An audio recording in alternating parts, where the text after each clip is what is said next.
Why I Got Divorced at 22, Part 1. Let's get it. Drink the coffee, it'll make you feel better. Okay, ladies and gentle people, this is how I became divorced at 22 years old. This is going to be very simplified. I would rather undershare than overshare. I have reached out to members, friends and family members, both myself and my ex-wife, to find the best way to do this.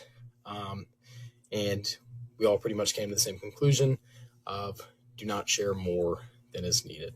But if at some point I feel the need to elaborate, Right. I might do that. There might be longer versions of this with breakdowns and parts, but let's get into it. Okay, so I got married May 17th of this year. All right. And shortly before that, my wife or ex-wife started a new job.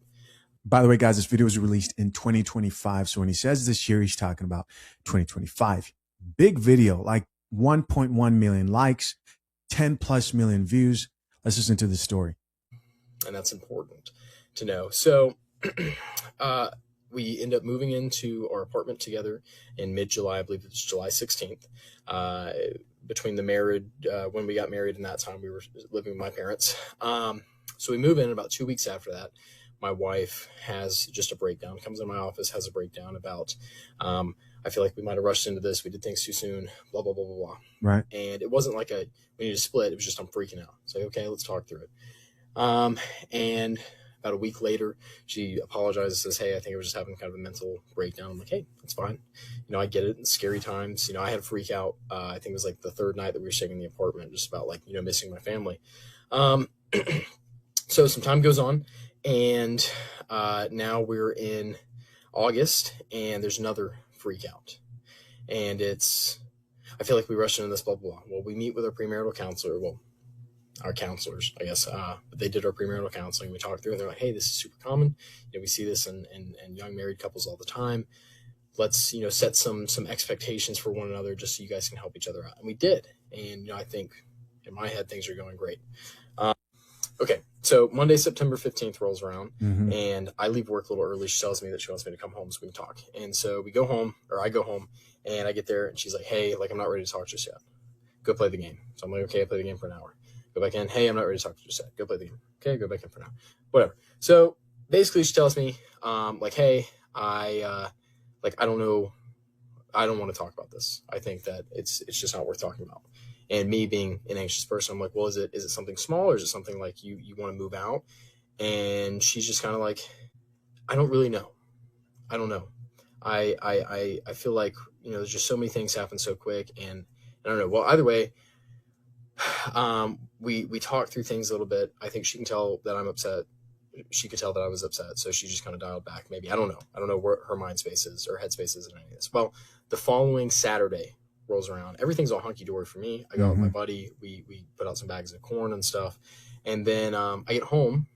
She's like, hey, when are you gonna be home? I tell her, and she's like, okay, great. Like, I'm gonna take a shower and I'll see you when you get home. I get home. She got her bags packed. Hey, I'm gonna stay with my mom. I need some space away. I might be back Wednesday. I don't know. So now she's packing her bags. This is his new wife, and they just moved into an apartment. She doesn't want to talk about why she feels, it seems like, nervous about getting married. There seems to be some issues that are not being discussed outwardly, and she wants to leave. Yeah, something doesn't seem right.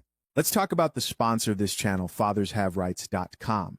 Engaged and soon-to-be married men, a single prenup slip-up can cost you tens of thousands later. Waiting until the last minute or signing under pressure are the mistakes that sink most agreements. My step-by-step guide at FathersHaveRights.com, built with expert attorneys James Sexton and the lead attorney, shows you exactly how to avoid every costly prenup mistake, all for the price of a couple of dinner dates. Tap the link pinned to the top of the comment section to safeguard your future and join the hundreds of soon-to-be husbands protecting their marriages the right way. Can we talk? Nope. Gone. Out the door. Gone. Poof. Gone. At all. No contact that Sunday, that Monday. Then Tuesday night, I finally call her. Now, mind you, in between this, I'm over at my best friend's house. Like, I don't know what's going on. I'm freaking out. And I say no contact. There were a couple texts sent. Well, she also goes over there and is with him and his girlfriend and just talking to them. And it's, they're trying to figure out what's going on. And they're asking the questions. Hey, is there anything going on? Right. Might be causing this. Is there anything, She's like, no, nothing. Well, so Tuesday night I call her, and this is now, let me get the date. Yeah, so Tuesday the 23rd of September, I call her, and things seem well. And I'm like, hey, do you want to go out tomorrow? She's like, yeah. So her and I go out. We have a great dinner, and she tells me, like, look, I've decided I'm not going to give up. I'm not going to run away. Like, we're going to work on this together. I can't leave you. I don't want to leave you. I'm not going to leave you. Awesome. But you need to do this and this and this and this and this. And mind you, everything's been fairly normal for me up to this point, up until her leaving. Sure. So thing number one was therapy. So I put myself in therapy. I get couples therapy for the two of us. I'm paying out the butt for it, but whatever. This is necessary. Whatever means. She's like, I'm not ready to move back in yet, but we'll see. So we have our first therapy session that following Sunday, and so she moves out, doesn't come back. He doesn't know what's going on, but he's in therapy. At 22 years old, this is a rough way to start a marriage, and young, by the way. Just to kind of collapse all this down, eventually after like a week or so, she moves back in. Things are going great. I'm cooking dinner every single night, right? She did almost nothing around the apartment, and I would complain about that because it's like, but I was like, you know what? I don't care. Cooking, cleaning, everything, laundry, everything. I'm doing everything, right? I like made up her closet for her and stuff and whatever. I'm just like, I'm trying to show her whatever it is that you need, I'm going to do. And I just start working on myself and start trying to be, the best husband that I could possibly be. And it's stuff that I should have been doing beforehand, but it's like, this is my first time. I'm a kid. Well, 3 weeks go by. Let me go back to my text to figure out the date. So mind you, during this time too, she's like trying to get me to buy her a new car and like a gaming PC, and we're coming to all the, it's amazing. It seemed like the most perfect marriage. Well, Sunday, October 12th rolls around, and things have been going great. We have our therapy session, and the therapist is like, guys, I think we made a breakthrough. And we're laughing, giggling, whatever. Well, therapy session ends. She looks at me, hey, I'm dropping out of nursing school. When did you make that decision? She's like, last week. It's like, okay, all right. I support you. That's a big decision. That gives us more time to spend together, I guess, work through these things. Breakdown. I'm just going to say this right now. Poor guy. That's what I'm going to say. Poor guy. 22 years old, man. 22 years old. That's tough. Anxiety, full on, just freaking out. My jump to is, hey, let's pray. She doesn't want to. She goes, jumps in the shower. She's free. I can't do this. I thought I could, whatever. And I'm like, hey, let's get in the car, because car rides always calmed her down. Let's get in the car and ride around. In the car, I've been lying to you. I've been doing X, Y. What? And I go, have you been cheating? And she looks at me. Yeah. With who? It's her boss. No.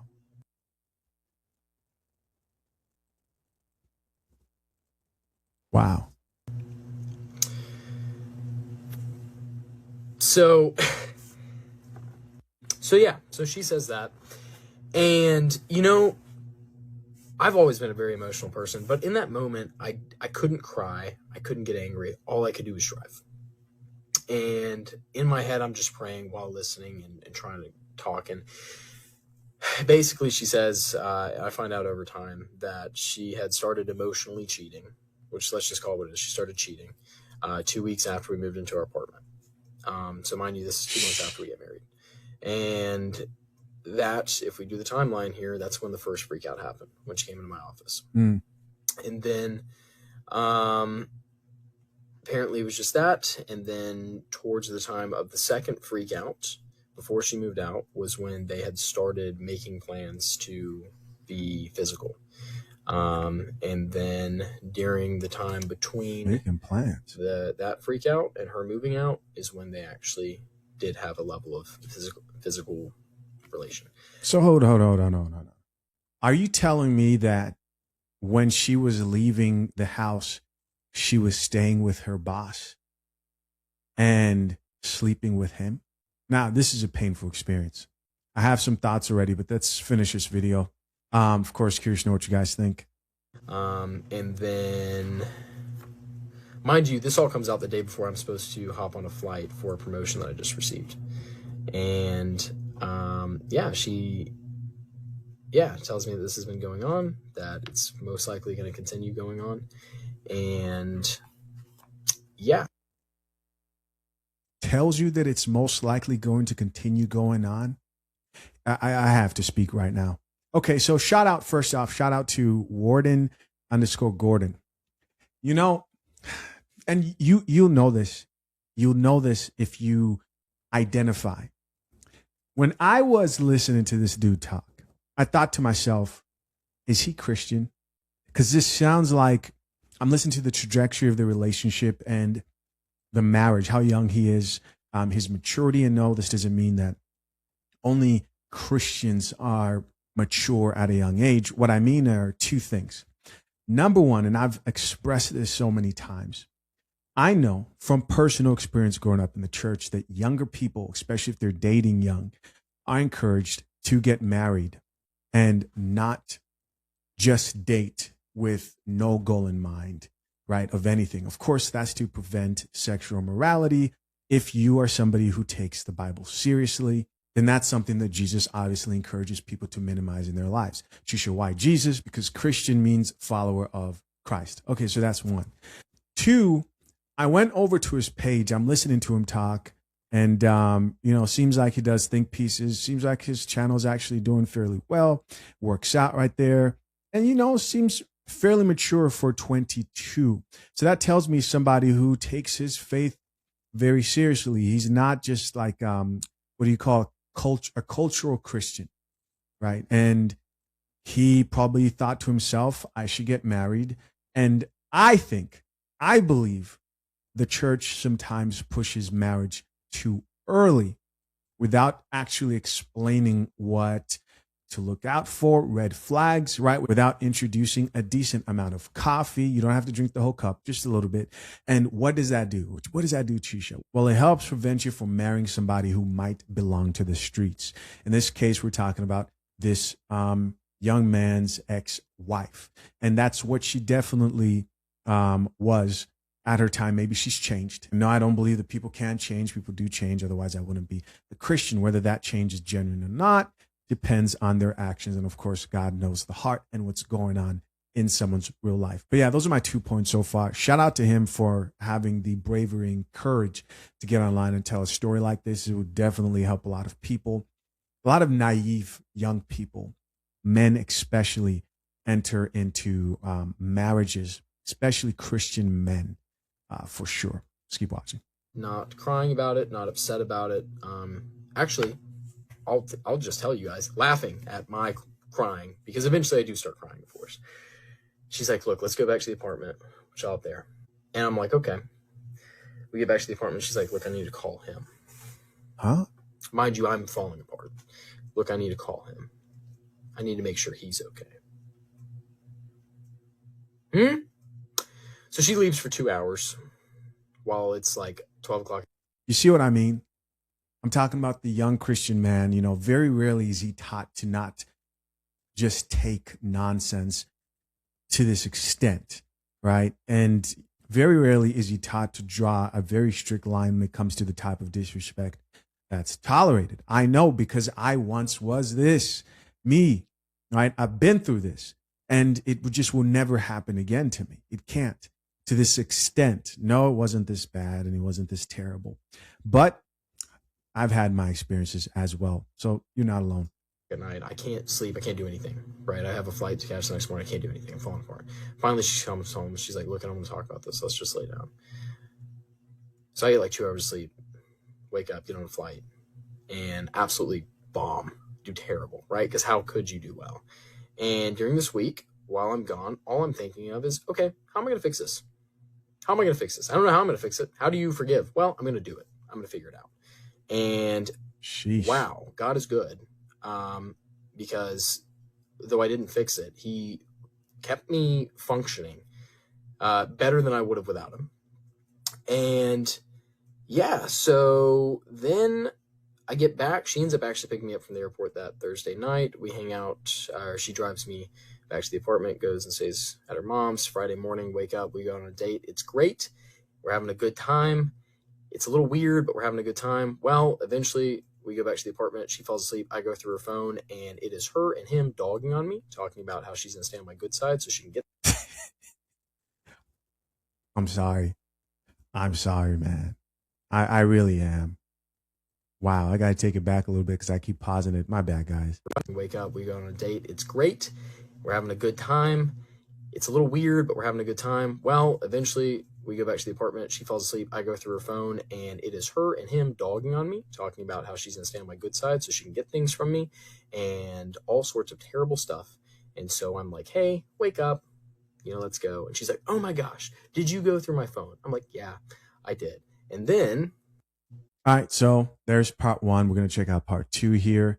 Wow. As always, we're going to check out some of the top comments here. Top comment here reads, you seem so mature for 22.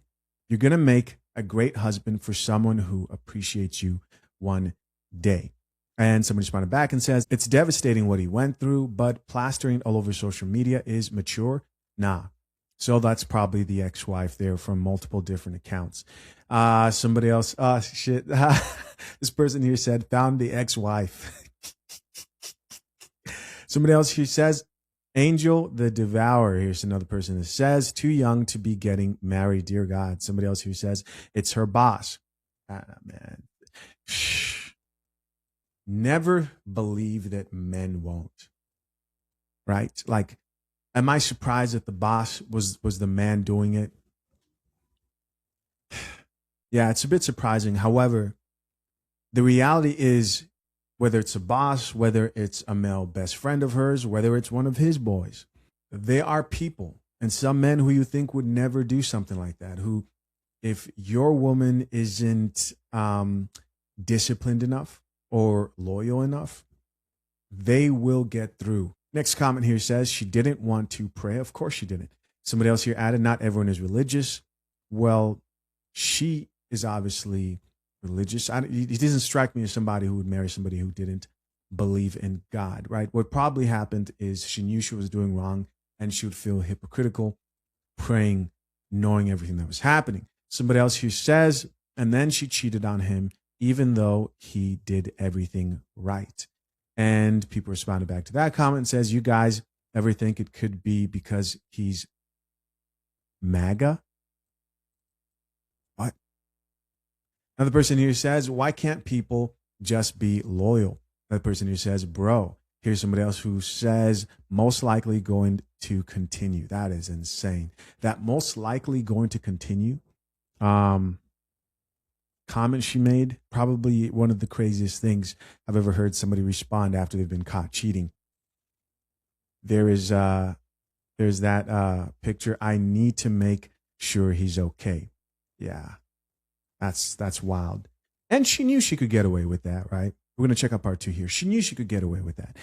When a woman knows that, like, there are going to be serious consequences for something like this, and I don't mean violence because people are moving straight to that, but depending on the type of man you're dealing with, which that's unfortunate, but there are dudes out there that are willing to cross that line of blatant disrespect to that level. Again, not encouraging violence here. I'm just saying women know who to play with. That response is crazy. What I'm saying here is she most likely knew he was going to stay. She would not do this with the man who, if he got the slightest idea, even if she never physically did anything, but was thinking about it or planning it, that he would leave, she wouldn't have been this bold with the way that she was sharing information. Part two. I didn't think it was going to be this long. So, so she goes and starts freaking out, and she's like, take me home, take me home. I'm like, okay, cool. Now we are driving home, and she's telling me, I really thought there was a chance. I really thought you would change, but you going through my phone just shows me you're the same person. I just took you on a date, spent a bunch of money, like had what I thought was a great day, and the whole time you're sneaking off to the bathroom to text your boyfriend about how you have to stay on my good side, and hoping that he's not upset with you for it. So then I turn on her Snap Maps because I'm crazy. I turn on her Snap Maps, and sure enough, that night she ends up in his house. Saturday morning, wake up, go home, pack up all of her stuff, nicely, not throwing stuff, right? I just put whatever clothes and stuff into bags and put the other stuff in whatever. Load it in the back of the truck, text her, hey, what time do you get off work? Or what time are you going to be at your mom? She tells me, like, okay, I pull up, got all of her stuff in the truck. And she's like, can we go get food? I'm like, you know what? Let me see how much information I can fish out here. So she knows at this point, she found out that her Snap Mouse is on. So I'm like, where were you last night? She's like, a friend called me. I was upset at you. And so, they called me, whatever. I was like, was it his house? She's like, yeah. I'm like, did you sleep with him? Yeah. Gotcha. Bro. So then, full transparency, we're riding around and she's just like, let's just drive. Let's just go somewhere. Let's just wake up and see the sunset somewhere. And I'm not going to overshare, but I'm an idiot. I'm an idiot. I'm so stupid. I'm so dumb. And I'm not even going to listen, what your mind is thinking, that happens. Wow. We've got to really think about what just happened here. She went to his house. He got the cheeks. Your wife, ex-wife, came to meet you. You guys went on a ride. She gave up the cheeks to you.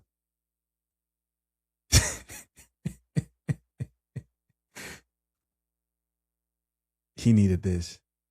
He needed to make these unbelievable mistakes. And yeah, do not marry a whore. That's the reality. Chish, you don't call that. Stop it. What a moron. What a buffoon, right? So either way, I ended up spending the night.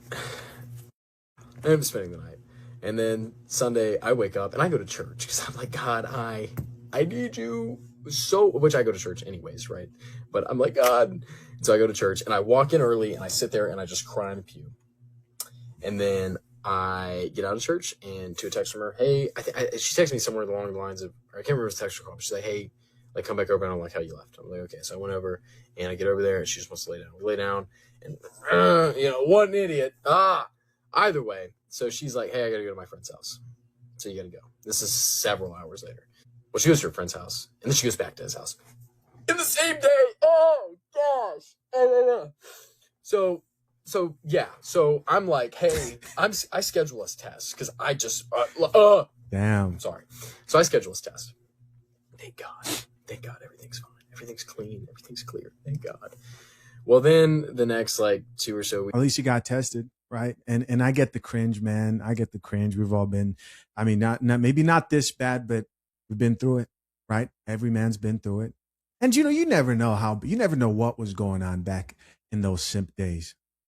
2 or so weeks go by and she's talking about, hey, I'm moving. I'm going to do all these things. And I want us to be friends. I want us to stay in contact with each other. Friends. And I'm still in the mindset of, I'm going to make this work. Well, along the way, I ended up finding out a lot more. And I didn't believe it at first until I start receiving proof. And I'm like, oh, okay. So what? It takes a lot. It takes a lot of hits. And mind you, we hang out 1 or 2 times after that. And so eventually she says hey, I'm moving and stuff and whatever. And I'm like, okay. And so in my mind, I'm not signing the papers. I'm not signing the papers. You're crazy. Sorry. I made a covenant vow with God. I don't care if you're stupid and went and did something stupid. No, we're going to figure this out. Eventually you take so many hits that you start to realize maybe God's giving me the pass.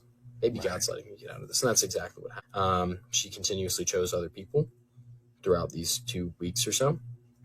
I don't know what happened with him because they broke up and then there was 2 or 3. I don't know. Either way.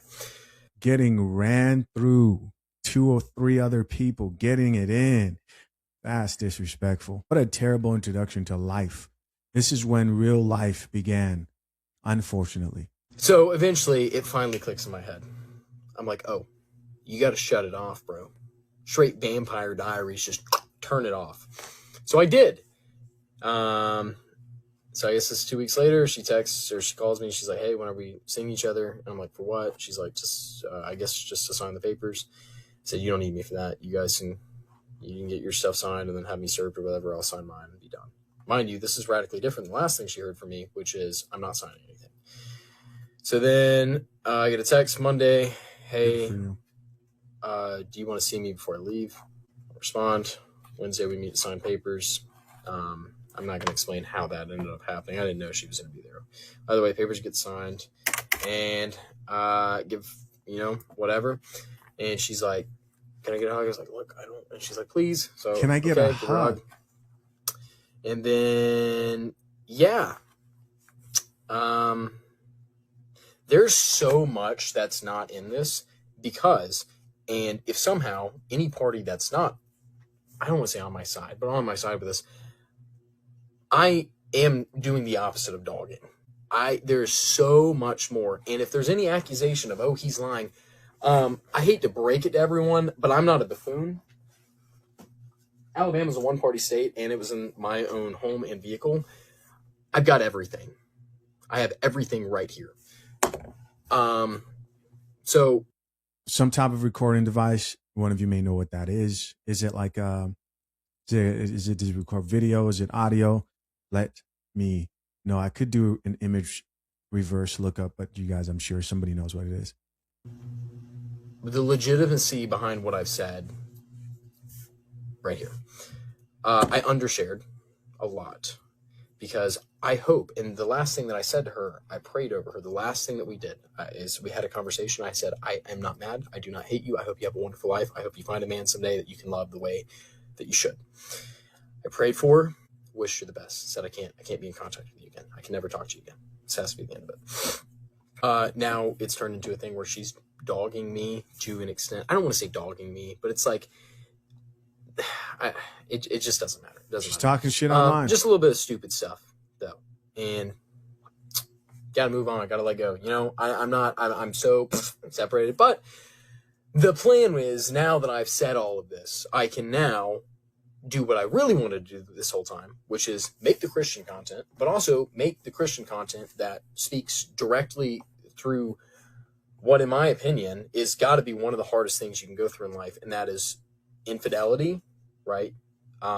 In separation, divorce, whatever. And now that I've really said what happened, I feel like it gives me some grounds to talk about this because let me tell you, if you have gone through anything even remotely close to what I just went through, worse, better, whatever, God will take care of you. God will provide a way every time. You just have to trust in him. Do not run to the world.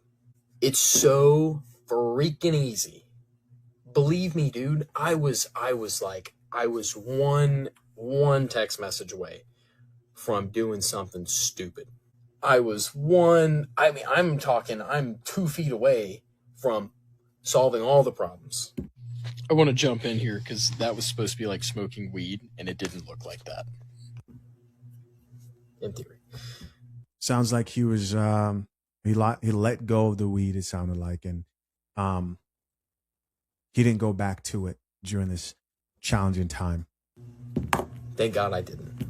Because it doesn't fix anything. It puts you further in the hole, and it will destroy you more and more and more. And eventually, if you're saved, God's going to reach out and grab you. But, man, it would be better if you didn't have to dig through all that crap, too. So, yeah. And if for some reason there's a expose about, oh, well, look at, I will go ahead and tell you guys straight up. Yeah, I've said some terrible things to her when we were dating, when we were engaged, and when we were married. No excuses. There are certain ways that you should never talk to a woman. Never anything physical. Never any reason for her to be fearful of me. And once again, that's all on here. I have all that admitted. Never any reason for that. Never took advantage. Once again, all on here. But I said some things, right, that I shouldn't have said. I used some words that I shouldn't have used. Terrible. But if you are going to share those things with people, I would encourage you to share the full story, because if not, I will share the full story behind messages. My guy. Or right. Ryan finally got to say what happened, or just let it be. And I think that'd be best for everyone. There you go. Right. That is 19 minutes of my crazy past 3 months or whatever. That's wild. But God is good. God is providing. All the time. God has already blessed me in a million different ways that I can't believe how fast the turnaround was between great to terrible back to great. All I had to do is pull my head out of my... And, yeah, all glory, praise, and honor to God. Of course, guys, curious to know what you think. Let's check out a few more comments here. See what the people have to say. Top comment here reads, everyone's on your side, bro. Here's somebody else who says, what you mean under sharing? Yeah, it sounds like there were a whole lot of men involved other than what he shared. Here's another person that says this was under sharing. Another person who says this did not feel like 19 minutes. I think he meant 9 minutes right there. Somebody else who says, I feel like we are best friends after all this. Well, you know, I definitely do not believe that there's no circumstance or situation where somebody should divorce. And biblically speaking, you have Jesus who instructed that divorce was permitted, even though it was because of the hardness of the people's hearts, it was still permitted. And verses in the Bible surrounding divorce are interesting. You have Matthew who talks about infidelity is the only reason that could be acceptable for divorce. And then you have Paul later on who also talks about how an unbelieving spouse to maintain peace isn't acceptable reason for divorce, even though he said that stance did not come directly from God, so on and so forth. I say all that to say that obviously there's a time to leave, and I'm glad that you're out. Hopefully the young man learned his lessons, and it's up from here. Protect yourself, be wise, and don't forget, drink the coffee. Hey guys, as always, I appreciate you checking out yet another episode of the Coffee Pod. To my currently engaged or soon to be married men, if you need a prenup and would like a guide that shows you how to get a solid and legally binding prenuptial agreement, hit the link into the top of the comment section and access your guide at fathershaverights.com today.